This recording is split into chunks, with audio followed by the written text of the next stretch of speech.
Joining the show today is one of us by way of Blaine, Minnesota, spending 3 years with both Blaine High School and your Golden Gophers, spending time with, I guess, 5 or 6 NHL teams, depending on how you want to look at it. And among that, 2 years with your Minnesota Wild, Nick Bjugstad. Appreciate you jumping on with us, Nick. Yeah, guys, we'll go with 5 on this counts as 1, Utah, Arizona. All right. We're running out of space on the wall for jerseys at home, so. You still got like 3 or 4 more to go before you hit Mark Parrish level, so you're good. There you go. Yeah. Is that how many did he play for? Was that 8? I think it was 8 or 9. Yeah. Perry's awesome. Well, thanks for having me, guys. Yeah, appreciate it. Of course. And you, obviously, Minnesota guy through and through. Something we ask a lot of our guests, a little bit of a Rohrshach test. Minnesota Wild logo. What is it? Like, what do you see when you look at that thing? I'm going bear. I never, until I started playing for the Wild, I guess I never really looked too deep into it with the trees and whatnot. But I'm a fan of the logo. I like the logo.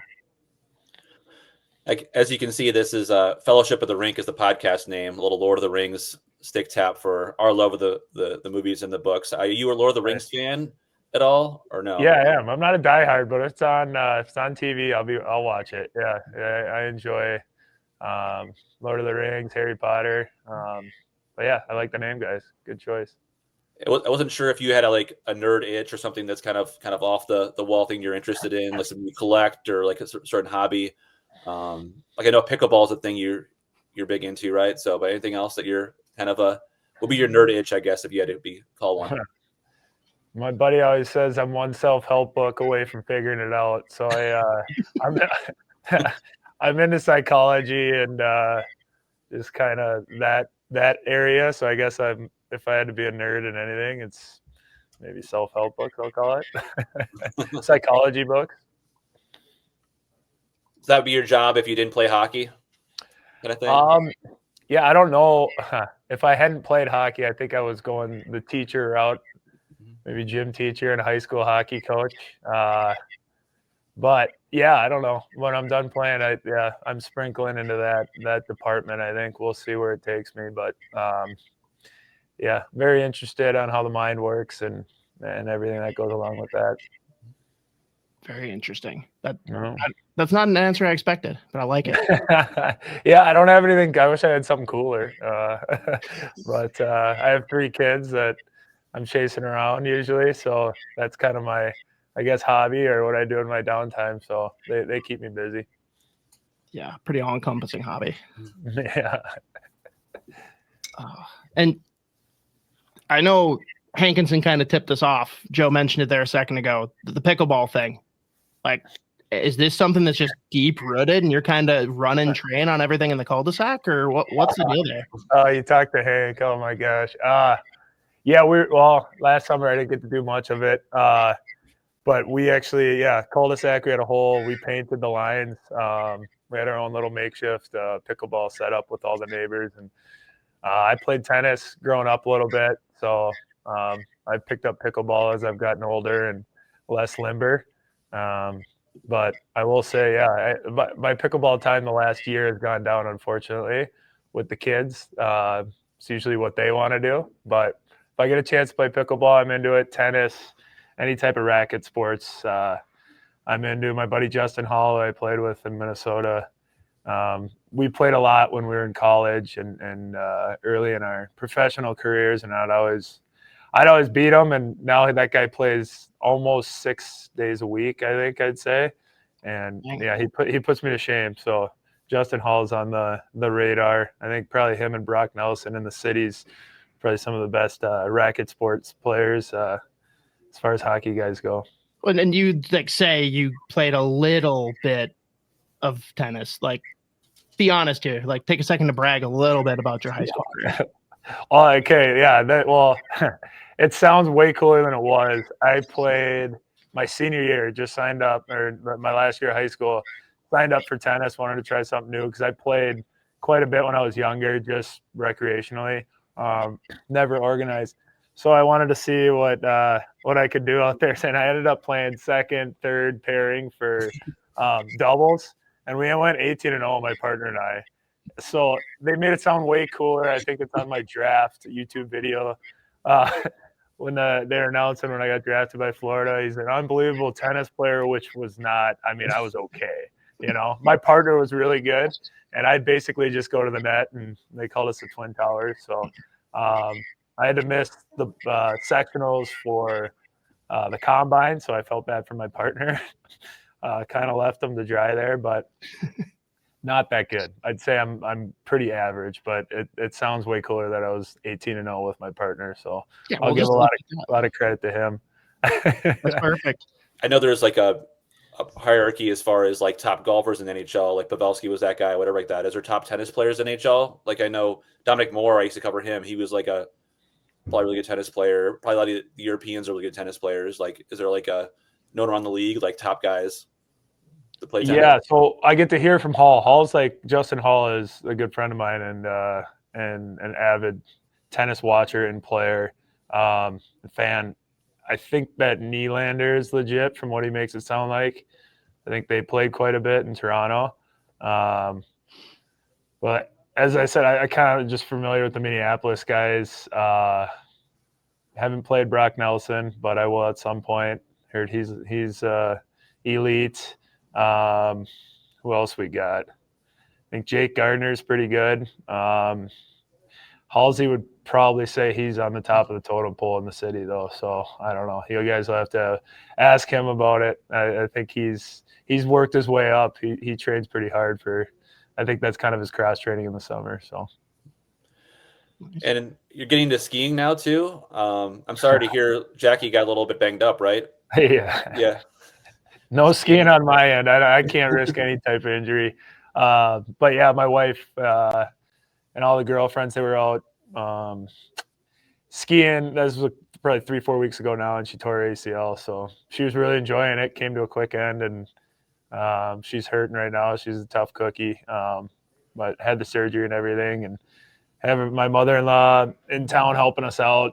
Thankful for that. So yeah, we wanted to, as a family, I guess, kind of enjoy it. My kids are in ski lessons, and they're loving it. So we're kind of trying to take advantage of living in Utah and being close to the mountains. So Jackie is lower body day to day then. That's right. She's long-term IR. She's out indefinitely. And yeah, I don't know. She's an athlete, so she knows what it's like to go through rehabs and whatnot, but not ideal when you got 3 kids at home, but she's getting through it. So it's been an interesting few weeks, but you pay the price to play some of these sports. You roll the dice, playing pickleball, tennis, whatever it is. Stuff happens. So, and we're not getting any younger. Fair. You mentioned Justin Hall there a couple times, and you played on like 3 really good Gopher teams. A lot of guys that are either still playing in the league, playing overseas, whatever. Talk about like the locker room though. Like, was that a really tight group? Are you still in touch with a lot of those guys, or is it just a couple of guys that you're in tight touch with? Yeah, it was a close group. Awesome. We had, I think, 10 guys coming in together that 2010 year. We had Hall, Justin Hall, Mark Alt, Nate Schmidt, and we had a lot of guys that made it to the next level. So we kind of, we trained together in the summers. We went to school together in the summers. So we were kind of together year round. So we became really close, and we got to push each other. It was a group that freshman year we didn't do very good. And then the next 2 years we were, I think, top 5 in the country most of the time. So we didn't win a national championship, still haunts me, but we had some good squads. And college to me is some of the most pure hockey you can play. Obviously it's different now with NIL and whatnot, but for me, there's no money involved. It was all pride. It was, you're with some of your best buddies, and playing for the Gophers for me was kind of like, as a kid, if I made it to the Gophers, that's like, it was like the NHL. That was, I didn't have the Wild till I was probably 8, 9 years old. Yeah. So I really looked up to those early 2000 teams that won the national championships, and the relationships you still hold it today with the guys you roomed with, and had a lot of good times with. It's something I'll cherish forever. So yeah, we all keep in touch, and obviously we're getting the families are expanding and we're getting busier, but every time we get together, it's like it's 2011 again. So yeah, definitely love those guys. And the Gophers was, I don't know, I couldn't believe when I went on my visit and they offered. It was like me and my dad were looking at each other like it didn't seem real. So I'm very fortunate to have played there. That's awesome. And with some of these guys, like, are there any that surprise you one way or the other? Are there guys you played with that you're like, I really thought this guy was going to go on and torch in the NHL, or a guy that has had a longer career and you're like, I didn't see that coming, but it's awesome? Well, Schmitty was a free agent. Nate Schmidt's had a great career.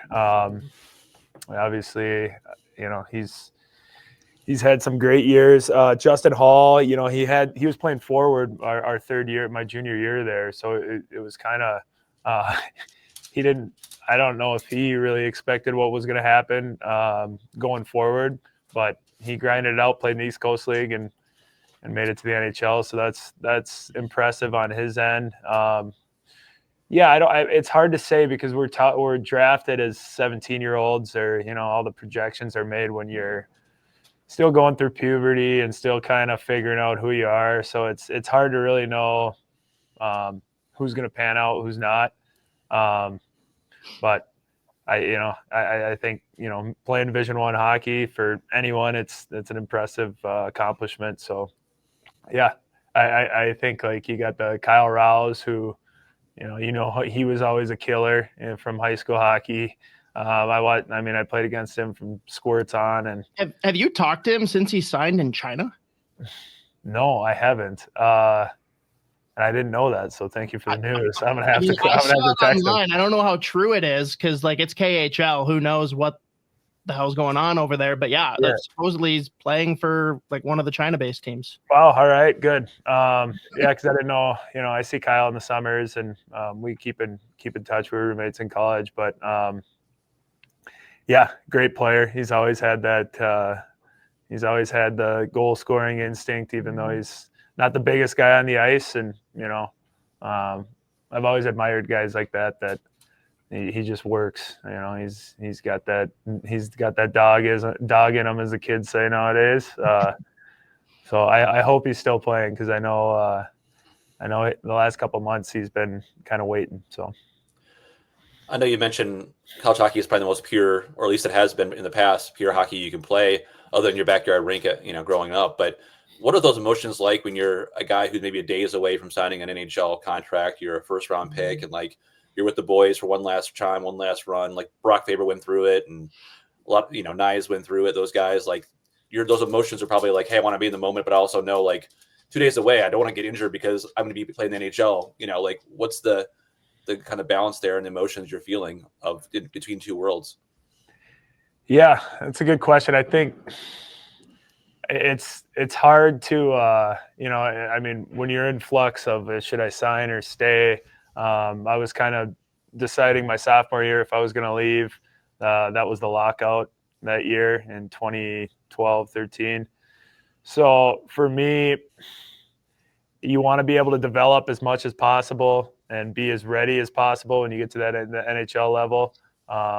So the decision to stay, that was a huge part of it. And honestly, I wanted to win a national championship with those guys. And junior year was probably our best shot at it. We made the Frozen Four the year before with a great team too. But junior year, we lost in regionals and overtime on kind of a fluky goal. And, when that ended, that hit me pretty hard. Those were 3 years that, I really wanted to be able to try to win a national championship. But, as far as the decision goes, there's so much with the teams and kind of where you're at and if you're going to get to play right away. But yeah, it was tough. It was a tough one to swallow when we lost that regional game. But, the next year they made it to the final game. They made it to the championship game. So it says a lot about that team and that group, the culture that we all got to be a part of. So, I can't say enough about that group, and would have liked to held a trophy over our heads, but only one team at the end of the year does it, and it's hard to do when it's one game elimination. So Yeah. We'll die on that sword. What can you tell us about the Nick Bjugstad rule at the Beauty League? Yeah, that's another Hank. I figured Hank would be firing dirt on you or dirt on me to you guys, but yeah, when I was a kid, I remember I had Matt Hendricks. He was kind of my idol, and he would always, when I was around, he'd sign stuff for me. When he was Blaine High School, he gave me a stick when I was a kid, and I'll never forget how that made me feel. So the Beauty League, it's hard to say no to these kids when they're waiting around, asking for autographs and whatnot. So we're pretty fortunate with the amount of sticks we get. But at one point, Hank was like, "You got to stop giving sticks out because the other guys, they don't, they might not have enough for the summer stock and whatnot." But yeah, it eventually those days dwindled a bit. But those are some fun times going to the Beauty League, just seeing the Minnesota fans and how much they love hockey in July is a sight to see in itself. So yeah, I don't know. As a guy that was that kid, I try to put myself in that perspective when kids are asking for stuff, and if I have something available, I'm probably going to give it to them. So yeah, Hank made that rule. Speaking out, it's almost like the red carpet out there at the Beauty League when you guys walk out. Like, it's crazy how much fans really love that, and it's a really cool experience. And I figured the red carpet was similar to what you guys experienced going into Utah. Like, I saw the videos of your guys' first plane ride in there to visit. I don't know if you could put that in perspective. Like, you've been in the league a long time. Like, how unique was that? Whole the first arrival and as the new guys who are part of that group. Yeah, it was crazy. We were flying there, and we didn't know when we landed in the hangar. When we pulled in, it was full of youth hockey players and their families, and we had no idea. They were going crazy, and we had no idea that was coming. And we got kind of the tour of the city the rest of the day, and then went to the Delta Center and had a little pep rally, we'll call it. And it wasn't very little; it was sold out. And kind of what we were coming from. We were looking at each other before we were getting announced, like, this doesn't seem real. We have a fan base that has never seen us really, and we've never seen them, but they were cheering for us like we had won the Stanley Cup that year, So and it's been nothing but great things since. And the fans here are incredible and very passionate. So grateful for that, and the transition's been super seamless and enjoyable for myself, and I think I speak for everyone else. Everyone's loved it so far. Yeah, and going back to the last year in Arizona, obviously a lot of emotions and things going into knowing that it's all coming to an end, but how plugged in is the locker room, and how much are you guys talking about all of the chaos that's happening outside between ownership? At one point, the owner's kid took over all the social media accounts, I think. Things were getting a little unhinged, and I mean, outside viewing, it was very funny, but for you guys, I can't imagine that was awesome. This interview is brought to you by our friends at Waggle Golf. Waggle Golf believes what you wear on the course should reflect your individuality, who you are, where you're from, your hobbies, interests, and passions. All the stuff that makes you, well, you. That's why every design is inspired by the desire to create a piece of apparel that strikes a chord when you see it, that makes you say, wow, that was made for me. Because in a lot of ways, it was. Ready to get your waggle on? Go to getyourwaggleon.com, throw in promo code SP10 at checkout to take 10% off your entire order. Yeah, I mean, the team had been, even before I arrived, there were always talks, right? So we just kind of sat on that and just said, you know what, can't worry about the potential of moving, and it's the typical athlete mindset of one day at a time. Control the controllables. You didn't really want to invest any energy into that. With that being said, it's still in the back of your head. And, when tweets are fired out by different accounts, there might be a possibility, or there's talks, you talk to your teammates about it. And I think it definitely wears on you a little bit. Not that, we didn't want to come here. It's just uncertainty is, it's pretty prevalent in the professional ranks. And then you add that into the mix.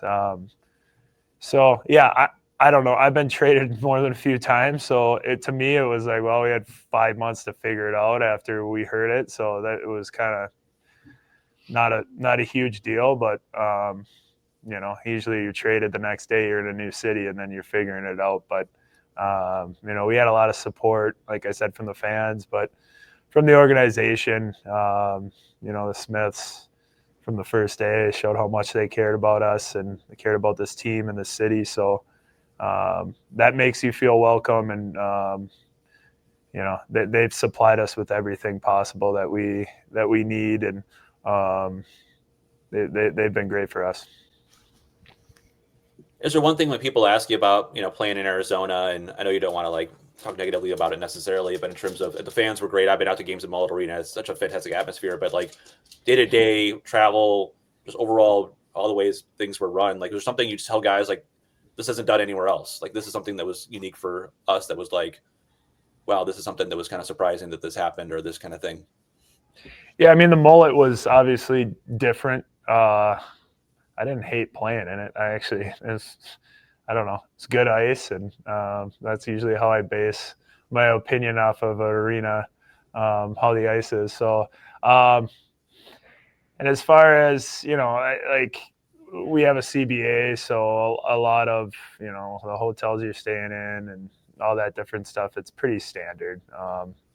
You can see when you come to an organization like Utah, though, when they go above and beyond, and that's been the case here. There's, it seems like, I played obviously in Minnesota and Pittsburgh and some organizations that really take care of their players. And like I said, the Smiths obviously own the Jazz, so they know how to run a team and kind of know what it takes. So, I think it's more so you notice when the teams are really taking care of you. So, I mean, it was what it was in Arizona. We got through it we have great staff and great human beings that were involved. We had a 2-month road trip was that 2 years ago? So I'd say that was probably the hardest thing we went through as a team, being away from your families and the scheduling that goes along with that. So that wasn't ideal. So I guess that would be my biggest quarrel with the situation, having been gone for 2 months and dealing with that. But it is what it is. As a hockey player, you try to, you don't even have to try. We're taken care of. We're playing a sport that we love and we grew up playing. So it's hard to really, really complain about much. Yeah. And go ahead. I'm sorry. Yeah, I was just gonna say that you bring up Pittsburgh, and I'm pretty close to your age. I was the same way. I was my pro team was basically the Gophers. I was obsessed, and then Wild weren't there, so I actually grew up more of a Pittsburgh Penguins fan. And I can confidently say that the trade to bring in you and Jared McCann is probably one of the last smart things that organization has done. We'll just say that that's my subjective opinion, but I need you to talk to me about that mutant Jared McCann, who I still can't believe the Penguins let go of. But did you know he was destined to do what he's been doing? I mean, he was young in Florida, and obviously still teetering on the young side in Pittsburgh, but you knew he had a skill set that could be elite in the NHL, and obviously he's put that together and carved an unbelievable career so far. But yeah, you don't totally know when they're young. They could score, and there's a lot that goes into the game that doesn't involve scoring. And like I said, I think Jared's been smart enough to, expand his game, his hockey sense, his defensive game, and he's just been unbelievable in Seattle. So I knew he was good. I didn't know he was this good, but that was experience in itself. When we went to Pittsburgh, we got traded game day, and we arrived at 7 p.m. together with our Florida Panther bags after they had just warmed up, said what's up to the guys, and hopped on the ice. So that's a moment I'll never forget with Jared, and it was pretty cool. A couple more before I let you go, and thank you so much for doing this again. I know you played with a team with Crosby and McDavid, and obviously played in Minnesota here and seeing Kirill up close. Just how would you kind of compare, or any traits that Kirill has that you can kind of that are relatable to the other two guys in terms of what stands out, impresses you the most about him? Don't forget Barkov. I played with Barkov too. Yeah, you did too. Yeah, I'm a big Barkov fan, and I feel like he goes under the radar, or has been in the past. Obviously, winning the cup, and he's a lot more talked about in the league now. But yeah, I mean, all those players have the same traits of. I'd say their focus is probably the biggest thing I noticed. You play a board game of Sid, you're shooting basketball with Sid, like he's just zoned in. He wants to cut your throat, and then in whatever game it is, and then when that's over, he's one of the best human beings you've ever met. So I think those are traits between McDavid and Barkov, really good humans. But when they're on that ice, it's compete, it's get better, and it's just the want to win. It's the elite mindset that I admire, and I've been able to observe and watch a lot of good players. Kirill is obviously one of them who, from the first day, I saw him practice with him. We were doing a 3-on-3 drill in the corner, and this guy was battling as harder than anybody, and I think that's the difference. You go on the ice with Sid, the practice is that much more elevated.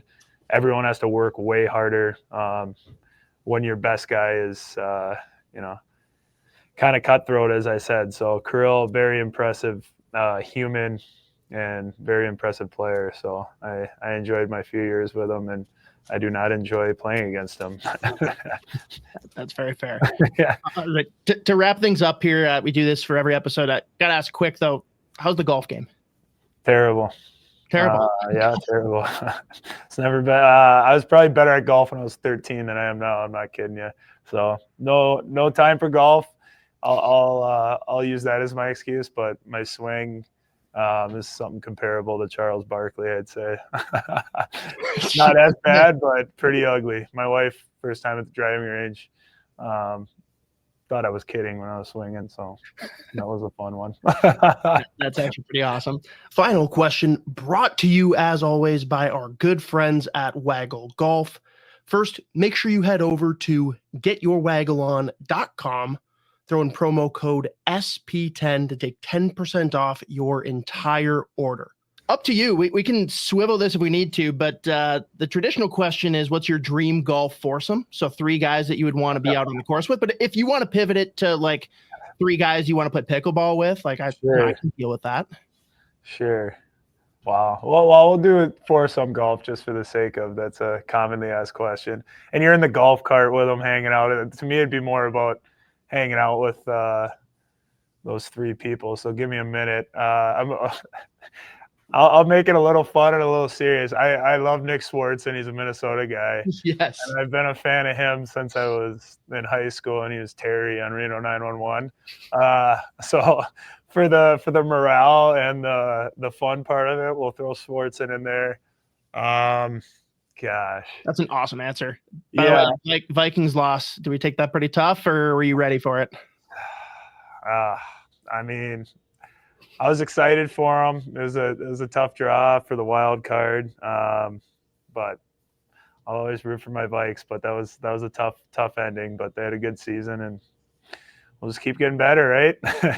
It's gonna happen at some point. My wife's a Packers fan. She's from Stevens Point, Wisconsin, so I gotta deal with the cheeseheads on a regular basis. So I have one, my Lucy. She's 4-year-old. She's the only Viking fan in the house with me. So. Yeah, let me think. I don't know. As far as I'd say probably Joe Rogan. I listen to Joe Rogan. I just like how he interviews people, so I'd like to pick his brain on different people. Can't imagine he's a great golfer either, so he'd probably. I don't think this threesome so far is very good. Sorry, Nick. I don't think you're probably a golfer either. And then a fourth, who would we throw in there? Gosh, everyone's always the Tiger Woods, Michael Jordan. Yeah, who could we throw in there? I'm trying to think of a Minnesota legend. Yeah, throw Paulie Martin in there. I love Paulie Martin. That's a great human being, and I don't know, he'd be a good addition to that foursome. Awesome. Sounds like a fun group, at least. Yeah, You're talking over beers and stuff. So, yeah. But thanks so much for doing this for practice today, and looking forward to seeing you next week back in Minnesota. So all the cheers are ready for you out there. I hear it's cold, so we'll be bundling up for it.